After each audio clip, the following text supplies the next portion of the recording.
Let me share the secret of how to improve video games or virtually anything. So about an hour ago, I had a phenomenal coaching session. I have Rank Up Academy, but I also do private coaching sessions for people with larger budgets. And one of the conversations that I've had with him is that, at the end of the session, we kind of boiled down that his feedback was that he needs to play more aggressive. It was, for context, he was an Ash player that played way too far away to the point that he had damage fall off. And he was constantly playing behind his team and very rarely took off angles. And in short, the feedback, without getting into too much detail, is playing more aggressive. And then I was thinking about, I've realized that if I had to sum up why I am good at video games, the answer is because I'm an aggressive player. I play way more aggressive than anybody. Like I am the damage guy, right? I do damage. And then it kind of made me look back because I've been playing video games for over 2 decades. It's mostly playing FPS games. I played Unreal Tournament. I play Counter-Strike 1.6. I play guns. I play Counter-Strike Global Offensive. I play Counter-Strike 2 now. Played Overwatch. I played whatever it may be. And I've noticed that with every single game, I play very aggressive. And how did that contribute to me being that good? Well, the thing is when you play aggressive is that you get a lot of feedback. Because when you play aggressive and die, you think, I played aggressive and I died. So why did I die? Because of this, and that. I played aggressive and it worked. Why did it work? Because this, and that. You constantly get so much feedback when you play aggressive and you do the limit testing, as professionals call it. Essentially, what you're doing is that you're doing so much volume and you get so much feedback that it's just nearly impossible for you to not improve. And if you notice, always the best players, the absolute top, are always aggressive players. You understand? The best aimers are always aggressive players.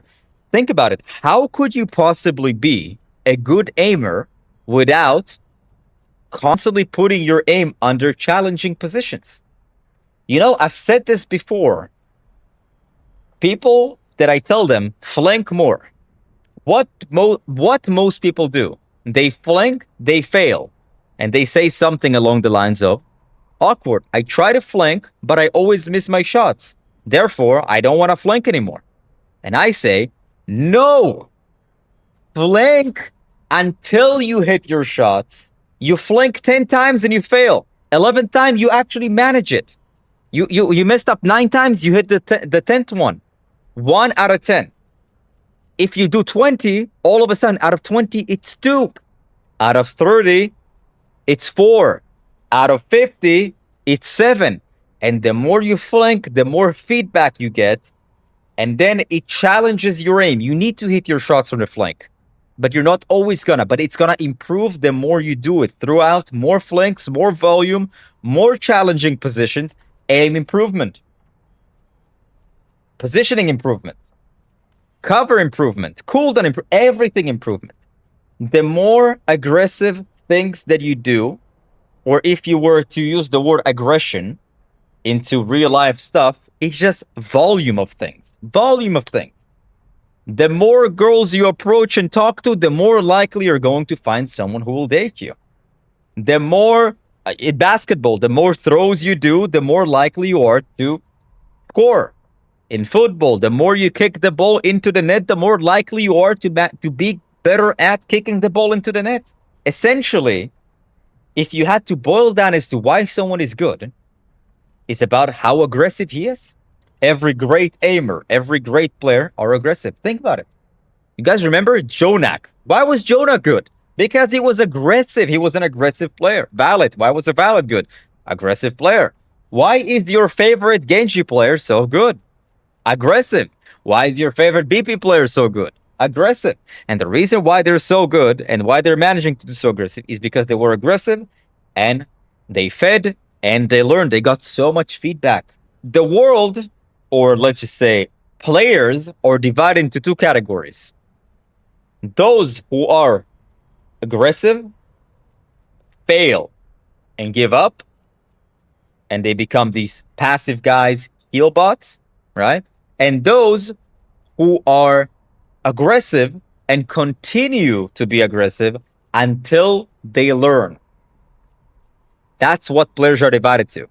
So you either do it so much, fail, and then improve, inevitably, by the way, or you try, fail, and simply never try again and quit. So, in short, be more aggressive, guys. Constantly be more aggressive. Do more volume of the thing that is giving you the most feedback. Whether like getting more aggressive to you means playing closer, flanking more, taking more 1v1s. In real life, whether it's like, asking for more feedback from your manager, trying the risky sale tactic. When I say risky, I mean not illegal, legal. Whether it's dating life. How are you going to find a date when you never talk to girls? How are you going to find a girlfriend if you literally, like, you talk to one girl, she said, ew, and then you stopped? All right. Okay, that's it. Okay, she said, ew, so what? Most people hear ew, ew, they just, okay, no, I don't want to talk to women. They said ew. No, keep trying, man. Like, if she's saying ew, a lot of times because you said something that was creepy. Let's be honest here. The reason why this happens is because you said something that was creepy. Ask yourself, what did I say that made her say ew? Was it something I said? Maybe it's my haircut. Maybe it's something I'm wearing. Maybe I decided to talk to her with my Pokemon shirt that has a ketchup stain over here. If you say hello and somebody says ew, most of the time it's because like it's the way you present yourself. You know? Now, can't the girl simply be rude and a bitch? Yes, could be. I'm saying that most people aren't gonna do that. But it's about volume. It's about being aggressive, you know? It's about doing the things, getting feedback and being persistent. If it doesn't work, don't just, okay, it doesn't work, let me not do it again. No, keep being persistent. Try again. Try again. Try again. Think, why did it fail? Why did it fail? Or rather, even, more importantly, not more importantly, equally as important, why did it work? What did I say to this guy that made him want to close the sale with me compared to the other guy that said no? What is the difference? It was like, mostly about video games, but, we always, I'm always here to stream trying to convert these things and translate these things in real life because in concept, it's the same thing.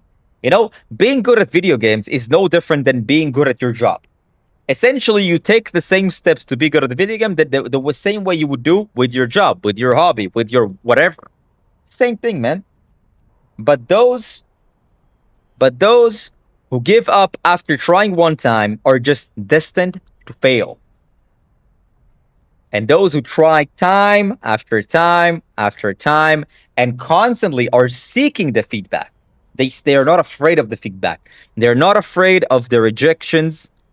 Or rather, it's not that they're not afraid. They understand that it's going to happen. They're going to fail. They're going to be rejected. They're going to, get fucked. And also, they're going to do great. That it's going to work. They're going to get positive feedback. But it's always, I want to have so much I want to try so many things. I want to try to do these things to constantly get feedback.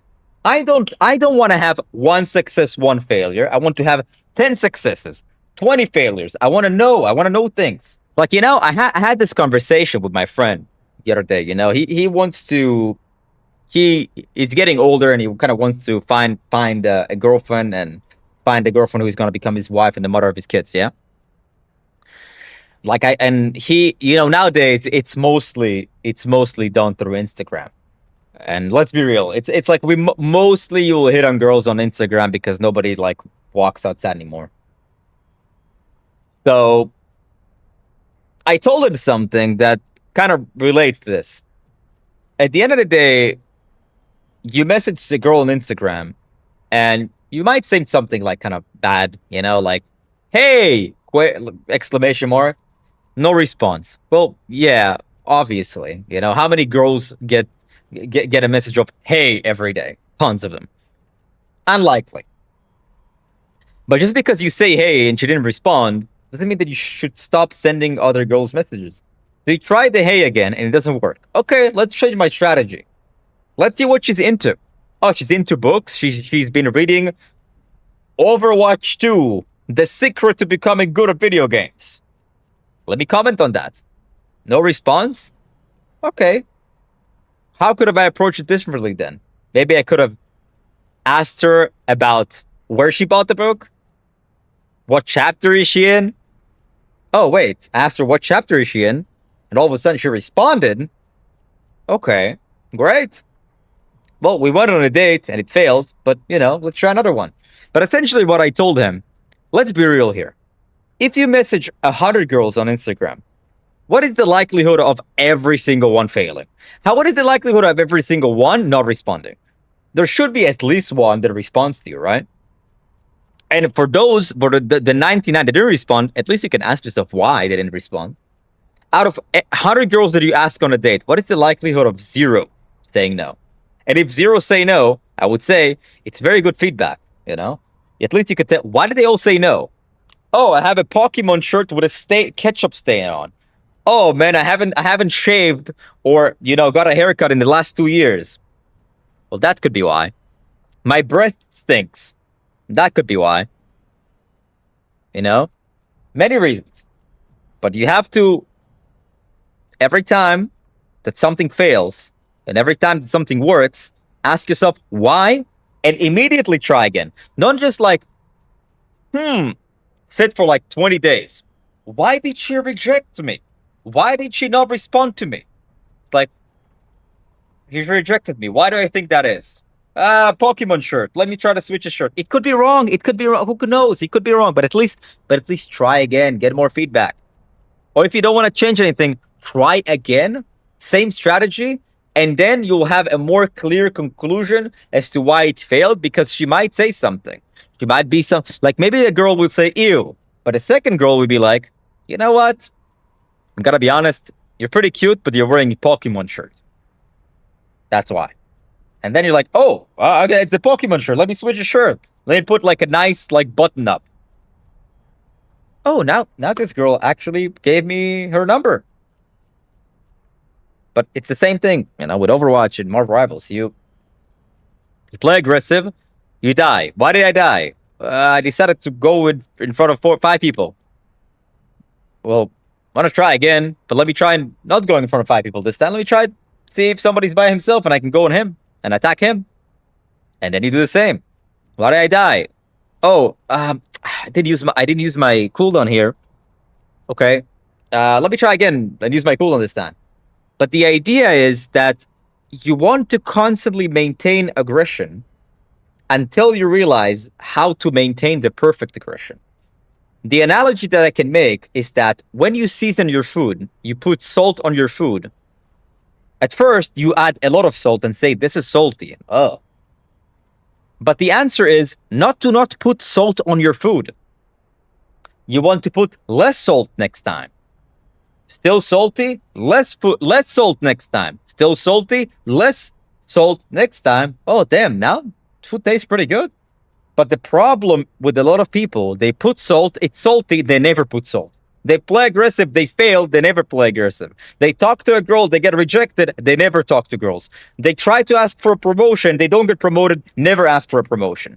They try to do this at their job, it doesn't work, they get bad feedback, they never try again. They never try to get out of the box. They never see what they can do. But the idea is to constantly do something and get so much feedback, which equals experience, whether it's negative or positive, it's still experience. And then try again, try again, and try again, and try again, and try again, try again. And every time you try again, it's going to be way better, even if you succeeded. Like the idea of success being this goal that you reach is not true, because there are levels of success. It's like, this worked, but how can I make this better? This worked, but how can I make this better? This worked, and how can I make this better? Just because somebody succeeded doesn't mean that you have to be complacent. You have to ask, why did this succeed? And how can this succeed even more? And try, and try. Okay, this succeeded, but then I tried and it failed. Why did it fail? Okay, boom. But it's the same thing, but you have to constantly get feedback. Most people are fucking sleeping, man. Just play too passive. And all of this that I'm telling you just came through a random coaching session, a conversation that I had with a guy that came from coaching to me. And we just had this conversation and this stuff like, came out of my mouth. And I was like, I don't want to lose this stuff. I want to share this stuff with the people who watch me because I think it's super valuable. Because I've learned a lot through this coaching session, and I learned a lot through the coaching session that I do, how to teach better, how to communicate better, and I'm starting to realize, and I'm starting to boil things down as why am I good? Why am I good at these things? And a lot of people say hard work, a lot of people say dedication, a lot of people say discipline, a lot of people say talent, a lot of people say this, but you know, and it's not inherently wrong to say these things, but there has to be some practical things that lead up to me being good at something, or you being good at something, or this guy being good at something. That there has to be practical things. It's not randomly, boom. And like general things, yeah, they're all right, sure. But sometimes it's very difficult to determine generalities. We want to have practical things that we can execute. So just wanted to share it with you guys. I'm gonna be honest.